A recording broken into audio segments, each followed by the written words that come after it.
Hi, this is Chris Newson. Welcome to the Root Cause Analysis Podcast, where we'll take our listeners right to the heart of the important EHS issues. We're coming to you live from Woodland Grange, a conference and hotel venue in the Midlands. So we are privileged, let's say, to welcome Michael Bone, Director of Inspections from the HSE, to the podcast today. Hello, Michael. How are you doing? Yeah, morning, Chris. I'm well, thanks. How are you? Excellent. Very well indeed on this bright morning when we're recording this. So, yeah, it's very nice here. And as I said just then, really, honestly, thank you for joining us. I know I do say this quite often, but I really do know how busy you are and how limited your time is. So I really appreciate you talking to us. And the reason we've set this up is I think our members will find, what we're going to talk about, mostly what you're going to say, I think, extremely useful. So again, thank you. So not a problem, Chris. Awesome. So that's the introductions out of the way. Standard question on the podcast usually is Can you tell us a bit about yourself, Michael, how you got to where you are, and perhaps a little bit about what the role entails, if you wouldn't mind? Yeah, not a problem, Chris, and it's not a problem to be in, and I'm welcome enjoying this and speaking to your members. So I joined HSE in a month's time. It'll be 25 years ago. I joined in 2000, October 2000. Joined as an operational trainee inspector in the Newcastle upon Tyne office. I was a frontline inspector for just under 10 years. Carrying out the full range of inspections, investigations, prosecutions, all the different types of enforcement across a range of industries.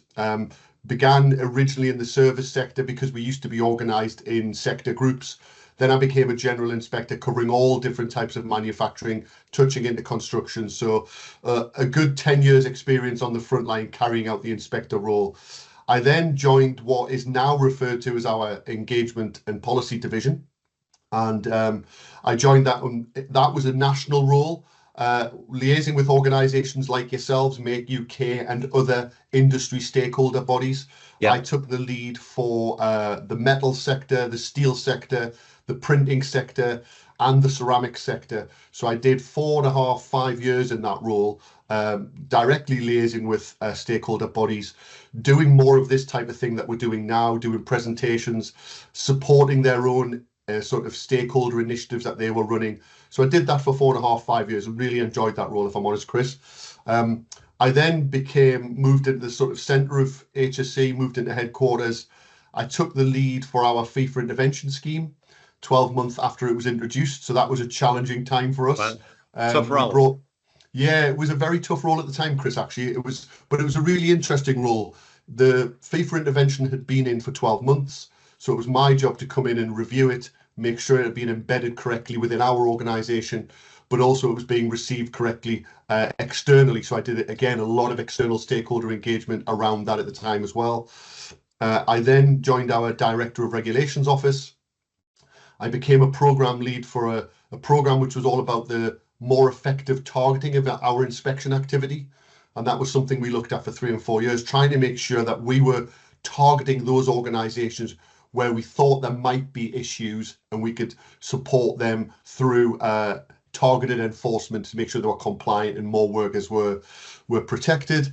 And I then returned to the operations role. I became head of operations for what was then Yorkshire North East, in what used to be our field operations division.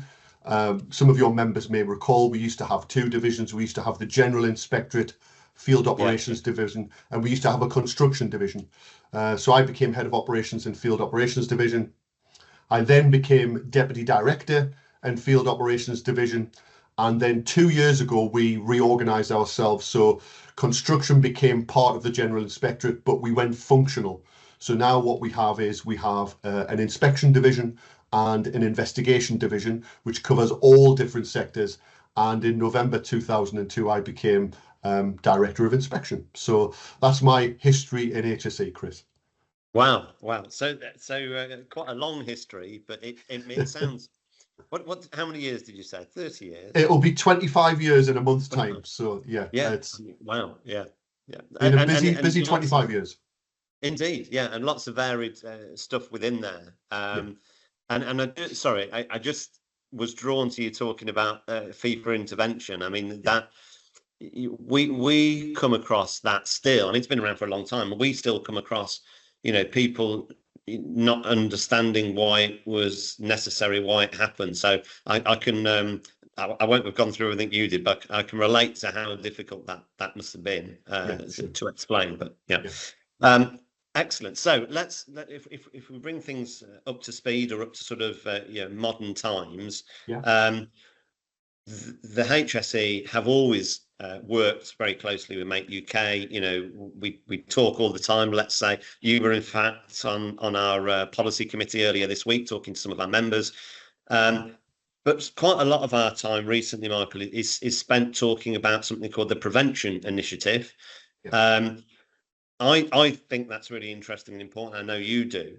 Can you talk a bit about that and for the benefit of our members, sort of explain what it is and equally importantly, why it exists, why it started, if you wouldn't mind? Yeah, not a problem, Chris. So the Prevention Summit, as you are aware, Chris, we held last year in November, and it was a large conference that we pulled together. And we pulled together lots of different stakeholder representatives from across all different industry sectors, as you know. And it was done on the back of our new HSE strategy, which was launched in 2022-23. And that's a 10-year strategy. And there are 5 key areas to that strategy. But the most significant objective of that strategy is to reduce work-related ill health, with a specific focus on mental health and stress, as you are aware. But the key objective of our strategy is to reduce work-related ill health. So the idea of the Prevention Summit was to bring together all of those stakeholder bodies that we liaise with nationally and to try and get industry talking together, sharing ideas, sharing what they're doing, and make sure we've all got a shared understanding of the breadth of the problem with regards to ill health. So, I mean, I'll just give you some basic stats, which just to sort of explain the level of the problem. So 1.8 million workers suffer from work-related ill health in 2022-23. 672,000 of those were new cases in that year. New cases of ill health cost Great Britain 13.1 billion in 22-23. And there were 31.5 million working days lost due to work-related ill health in 22-23. So that's just a few statistics which show the size and the scale of the problem, Chris. So as a regulator, we recognise that we can't do all this ourselves. That we have a role as a regulator to target what we do, to try and influence organisations through engagement like this. But actually, when you are faced with such staggering ill health figures, one of the things that we can hopefully try and do is bring industry together to share ideas, share data, make sure there's a really good understanding of what the issues are, and then try and support industry moving forward to try and deal with this as an issue. So the Prevention Summit last year was the start of that, as you know. We've had some engagement more recently. We're continuing with that engagement. As you know, during the event, we were organised in tables with stakeholders of a similar type of background, similar type of industries. And there were various senior leaders from across HSE who were there to try and encourage those conversations, drive those conversations. And then obviously after that, there's been some engagement, and that will be ongoing for some years because, as I said, this is a 10-year strategy. We've challenged ourselves internally as a regulator to see what we can do about this because the ill health problem is growing. So it's something that we really need to get onto on behalf of the workers and indeed the employers in this country. So that was the idea of the summit. It's more about getting industry to share ideas themselves with us. There's the sort of the grease or the oil in the background to try and bring people together and to try and share statistics and some research that we're doing, that sort of thing. But like I said, it's the start of a sort of 3 or 4 year engagement plan with industry sector representatives like yourself to try and make sure we can sort some of this out and reduce significant ill health across the workplace. Yeah. Fantastic. And as you say, I was there was it November last year? When it was all kicked off. And, I'd just say a couple of things. I mean, the people in the room on that particular day, there were like 100 plus people, weren't there? And as you said, very senior people, the most senior people from HSE. but also the representation from UK business, not just manufacturing and some of our members, but everywhere. I mean, we won't go through the names, but some of the biggest companies that exist and senior people there. So, you definitely had the right people in the room, as I'm sure you know, and commitment from them. I just want to dwell on this point because I think some of these statistics are, well, what word do you want to use? Startling, surprising. Absolutely. And so we'll talk about some of those. The thing that I mean, let's start with that that amount of money that is, whatever words you want to use, spent, wasted, lost on ill health. So you said 13.1 billion. Yeah. I having looked at the stats, which were presented on the day, and I'll be honest, I've represented those stats a number of times, as you would imagine, which is fine. Yeah.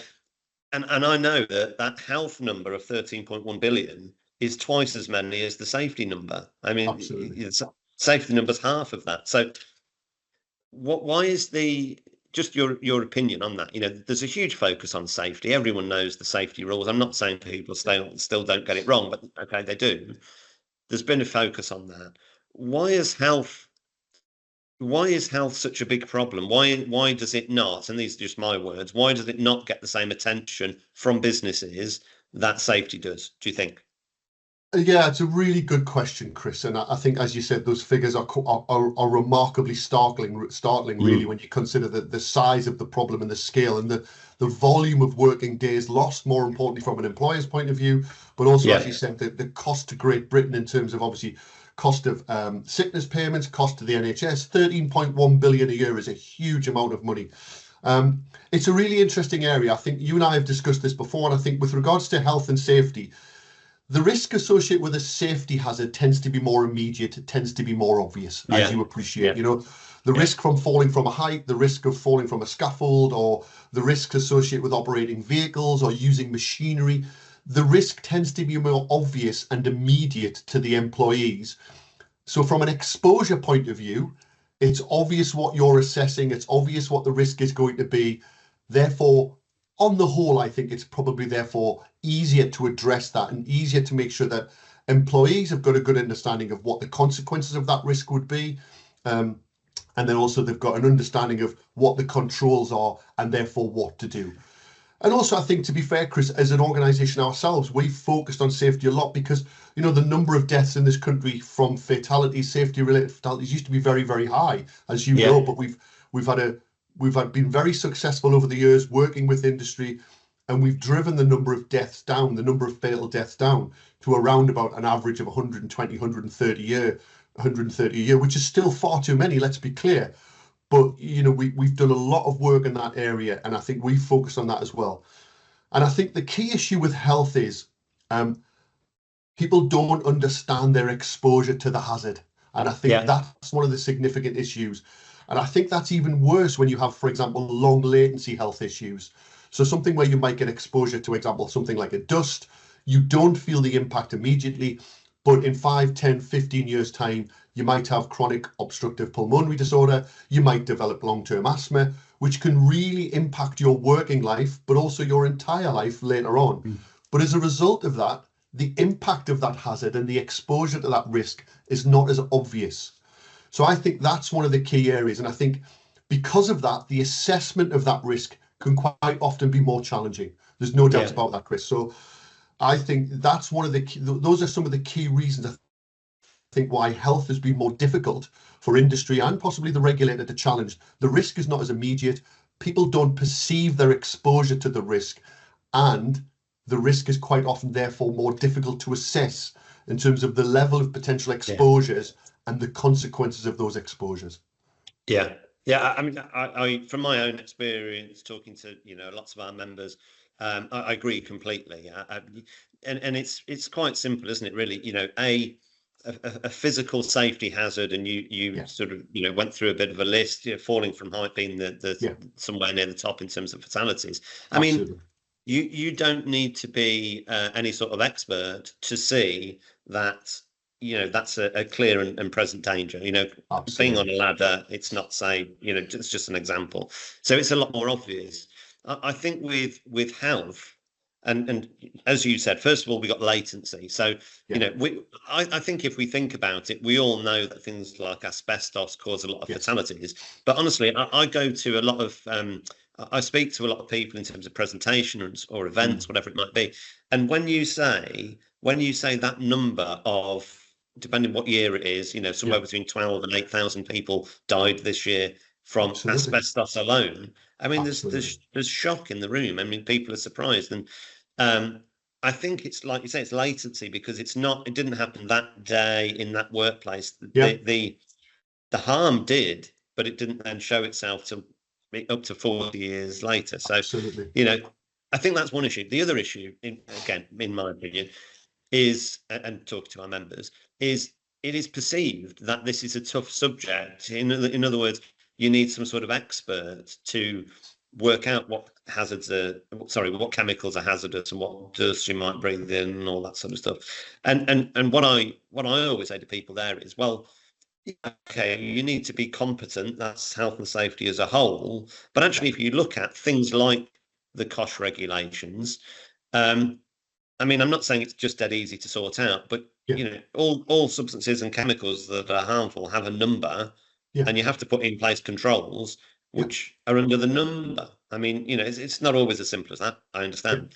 But let's start with that. We come across lots of, well, not a lot. We come across some organisations using chemicals, using substances, and they haven't done any of that initial what's dangerous, what's hazardous, and then working it out. So I think, that perception that you have to be some sort of scientist or expert, and I'm going to give you props here. The HSE have put in place things over the years to make it as easy as possible to work out what chemicals are dangerous and then do something about it. So, I think that's a sort of barrier that people need to get through.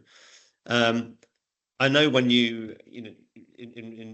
in real experience of this week, when you spoke our policy committee, there was some surprise, as there always is, about how big this problem is, and we got on to talking about sort of specialist occupational health providers and that sort of stuff. So whilst the calculation of risk and doing something about it is, I'm not saying anyone can do it, but a competent health and safety professional can do it using the tools that the HSE have provided. That occupational health bit, and I mean by that employee assessment, and going a bit further into environmental monitoring, you do need a competent external, usually external, not always, body. And from talking to people, those organisations are becoming increasingly hard to come by. I mean, do you have any view on the sort of, I don't know, occupational health world that's out there? Do you see that changing at all? I mean, not so much a view on that sector, but I think you've made some really important points, Chris, there in terms of that initial assessment. Yes, it can be. There's no doubt it can be more difficult, or it can seem to be more difficult to employers out there. Absolutely no doubts about it. As you said, we've done a lot of work over the years in producing things like our COSH Essentials sheets, which take people through how to assess hazards. But there's no doubt about it.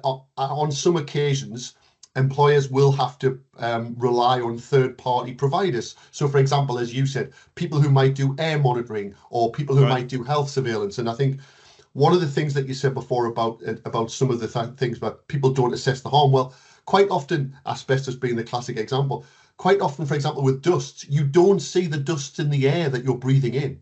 That's the problem. They're not visible to the human eye. And I think that's one of the interesting things, which is where air monitoring becomes really important. So if you're using a substance, for example, which has got a maximum exposure limit, a workplace exposure limit, the only way you're going to, first of all, you've got to assess it and try and control it at source. That's the thing. Try and make sure you're controlling that potential dust at source through good local exhaust ventilation or anything like that. That's the thing. Good assessment and good initial control. But to check that control, what you're probably going to have to do is have some air monitoring carried out, because like I said, you can't see those dust in the air. So, we do work with companies who do this sort of stuff, air monitoring and health surveillance. And, as I think we discussed at the Health and Safety Committee the other day, we do come across organisations who they don't provide very good advice to employers. And we do follow that up with them, because under the Health and Safety Work Act, they are also a duty holder. So we do follow that up with them and say, look, hang on a second, you've been approached as a competent company, you should have the right levels of qualifications and skills to support this employer trying to be compliant with the law. So there are some very, very good companies out there, Chris, very good providers in terms of, and obviously when your members are checking them, check their competence, check the training, their accreditations, that sort of thing. And obviously word of mouth is always a good thing around members. But do you know, when people come in, do ask them what they're going to be doing, why. Make sure you're as intelligent a customer as possible.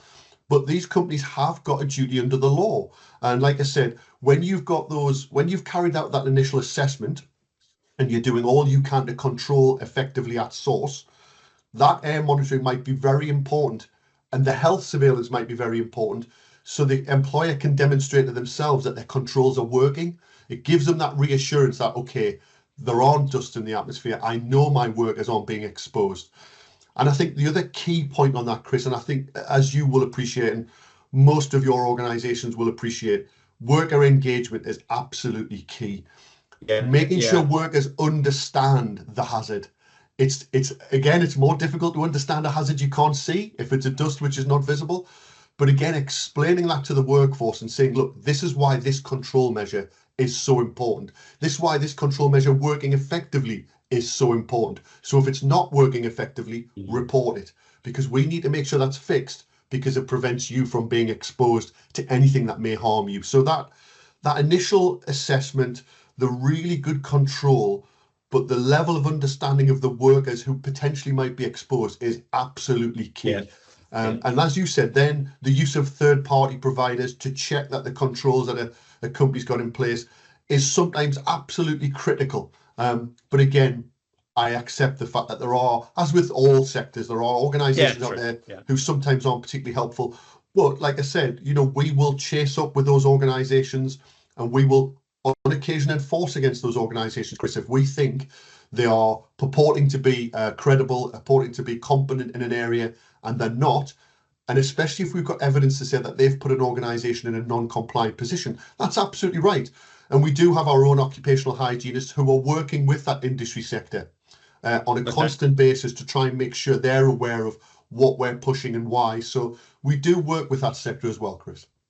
And that's fantastic, because that demonstrates that this is no surprise to you or I, but it demonstrates another example that the HSE are really, there are a lot in terms of having a positive impact on health. You're doing a lot, and some of it people won't be aware of. So it's really important. And it's just worth an example there. You were talking about like hidden hazards and things you can't see and so on. I mean, we're all the same. I'm sure you've seen this. I see all the time. I mean, everyone knows about asbestos, hopefully, right? But you think the second biggest substance that causes fatalities. Silica dust.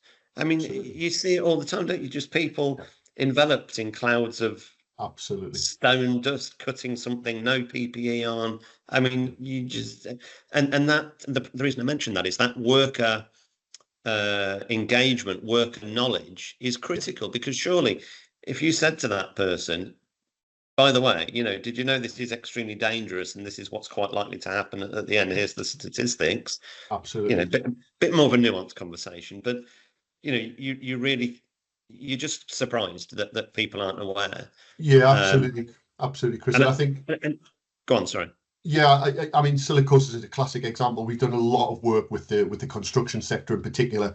We were talking about this the other day. Construction sites on the whole have changed quite dramatically over the last 20 to 30 years, specifically around safety. But actually now it's more common that you do find, for example, water suppression on angle grind, on cutters and things like that. And you don't find those clouds of dust because, the industry themselves have recognized the issues of that exposure.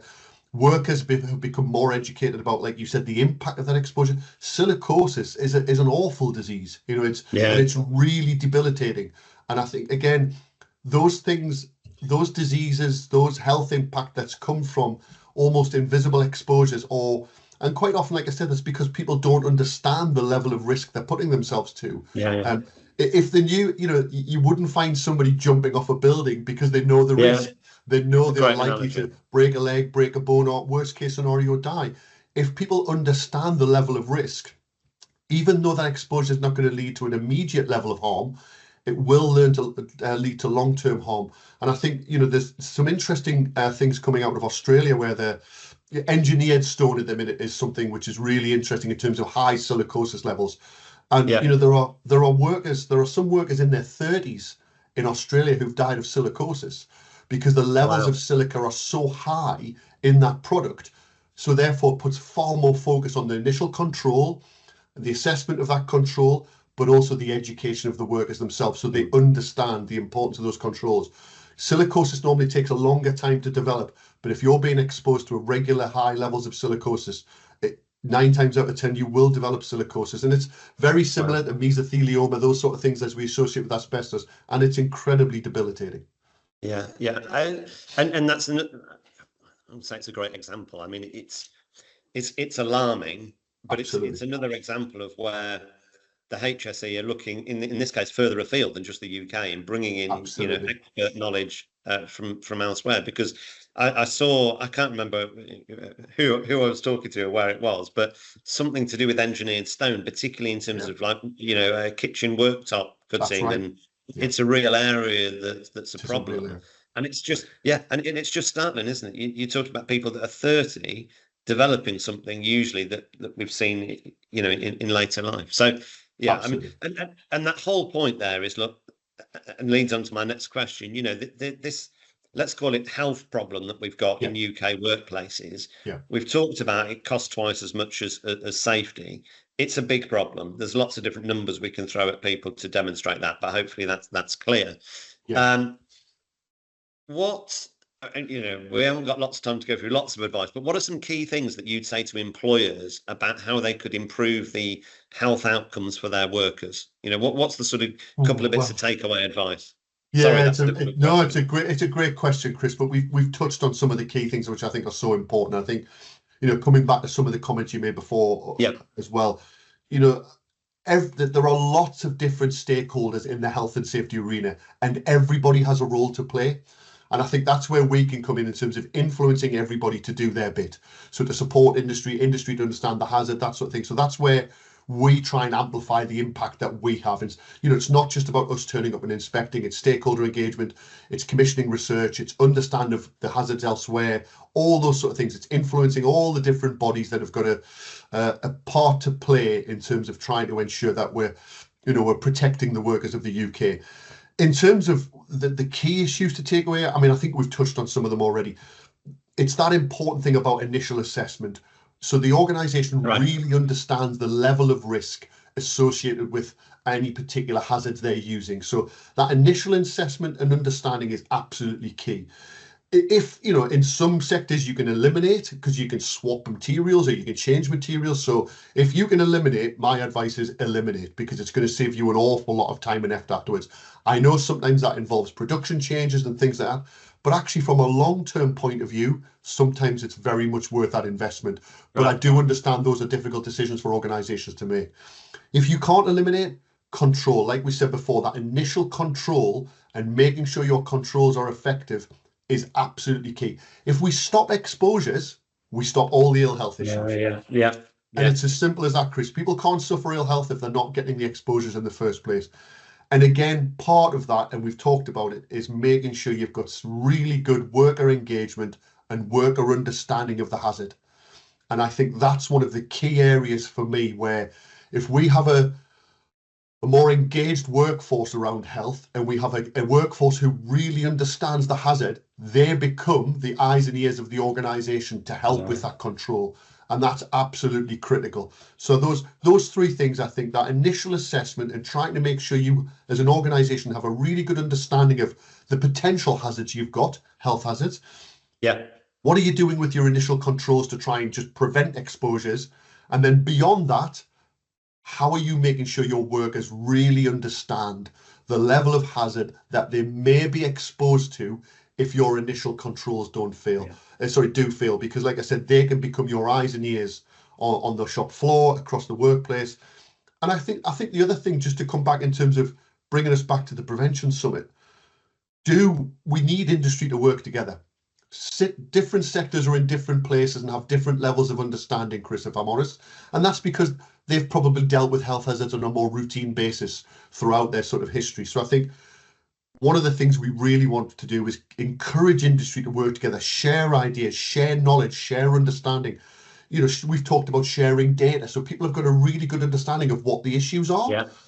Obviously, all that data is anonymous. Nobody's at risk here, but it really makes sure that different industry sectors have got a really good understanding of, actually, this is a really key issue for this sector.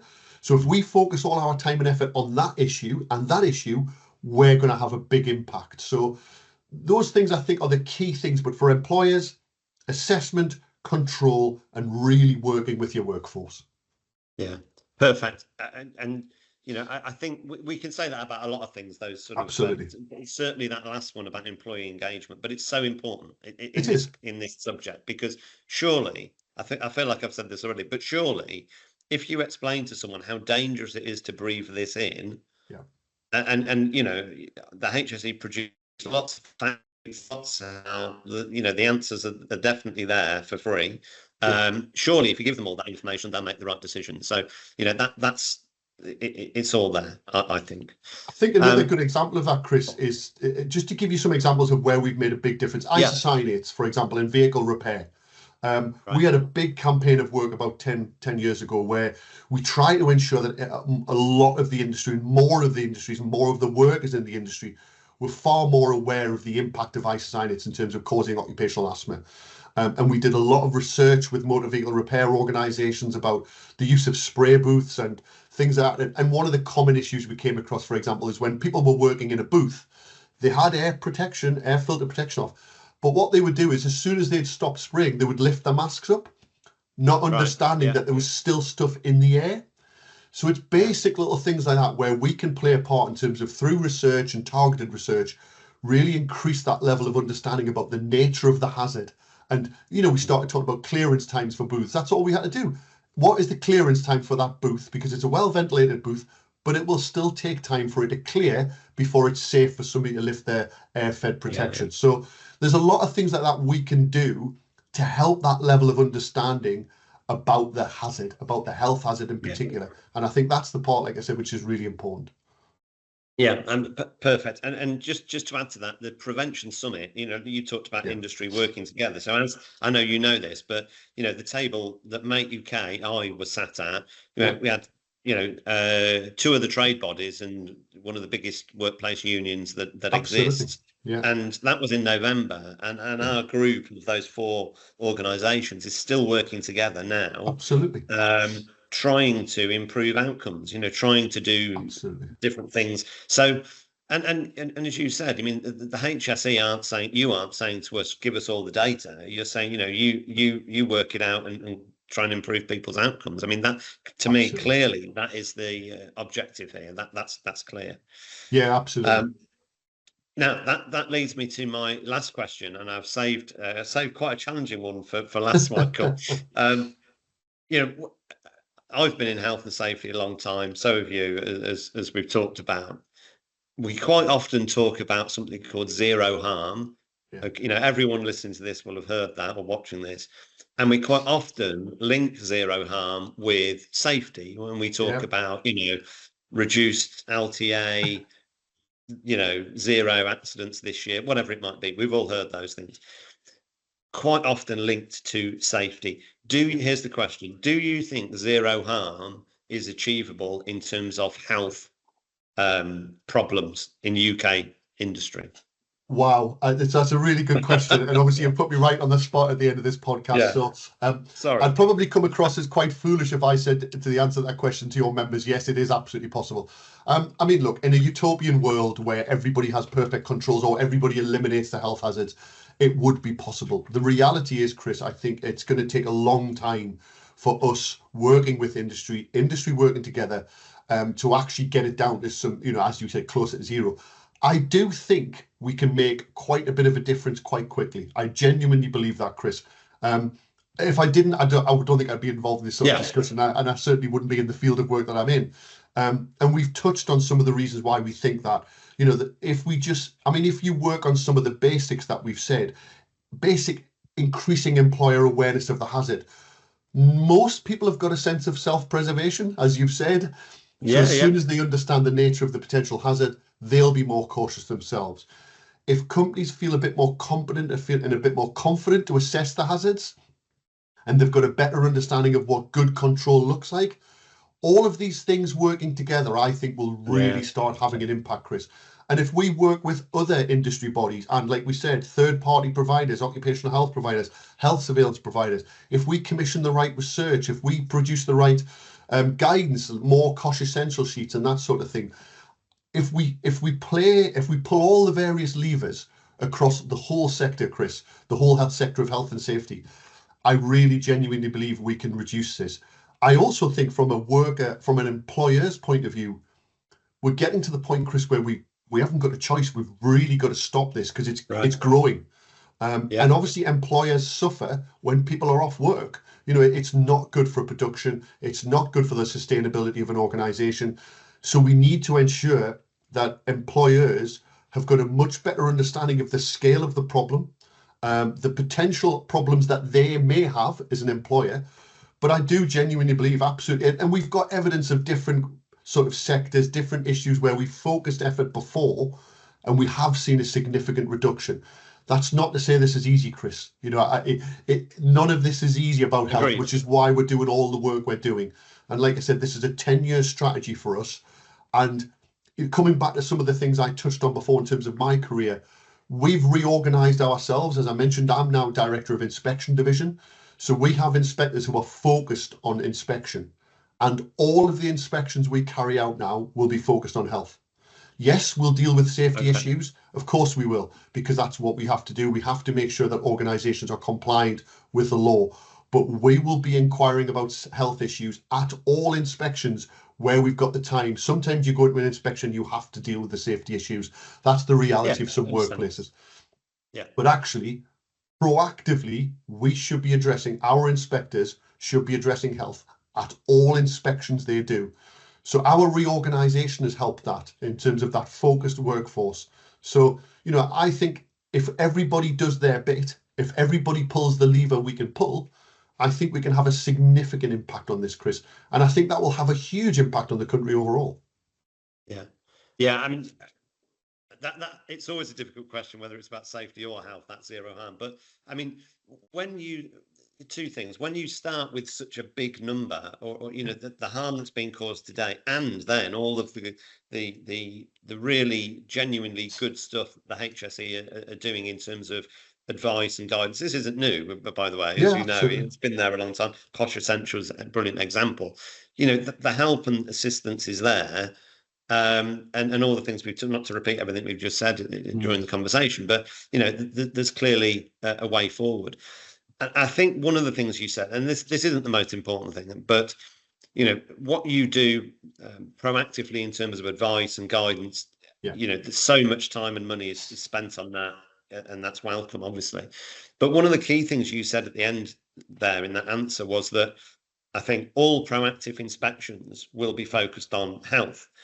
Now, I know that is going to be a massive surprise to some people, but if you look at the numbers that we talked about at the beginning, and not to repeat those, but you know, one particularly sticks out. I think you talked about 600,000 new cases. So this isn't a problem that's getting less. In fact, it's a problem that's increasing. So it is. Something needs to be done, not to be too dramatic, but you know, absolutely. And so you're doing lots of proactive stuff, you're advising, but also those proactive inspections. I mean, if people get a visit from the HSE, they can expect to be asked questions about health. I mean, is the takeaway. Yeah, absolutely. My division, you know, we carry out all the proactive inspections across general workplaces across the whole country, England, Scotland, Wales, and we are focusing on 4 or 5 key health topics at all the inspections where those health topics are present. Obviously, we will ask about them. We will ask about, for example, duty to manage asbestos. If you've got asbestos in the building, we will ask about dusts. Are you using anything that creates dusts? We'll ask about noise as a health hazard. We'll ask about musculoskeletal disorders, MSDs. So we will be focusing on health a lot. But the dusts and that sort of thing, where we think that's present in the workplace, we will be asking employers, what hazards do you think you have in these areas? What sort of assessment have you carried out? What controls are in place, and how are you making sure those controls are working? So all these questions will be asked by inspectors routinely in those workplaces where they come across those particular hazards. Yeah, that's thank you for being so clear. I mean, that is very clear, but more importantly, it's clear what the reason for that is when we talked about the numbers at the beginning and the hand course. So, Michael, all that remains for me to say is thank you so much for your time today. I found it really interesting. Yes, we speak all the time, but we've had some really good a really good conversation there. Hopefully, our members find it useful. If our members have other questions, they can pass them to us, to Make UK, to me. And I know we've talked about before. I can pass them on to you, and we'll see where that leads. So thank you again, Michael, and see you soon. You're very welcome, Chris. Thanks. See you soon. All right. Thanks, Bye. Michael. Thanks for joining us. Hope you've enjoyed today's show. Make sure you subscribe so that you don't miss out on future episodes, and I'll see you on the next one.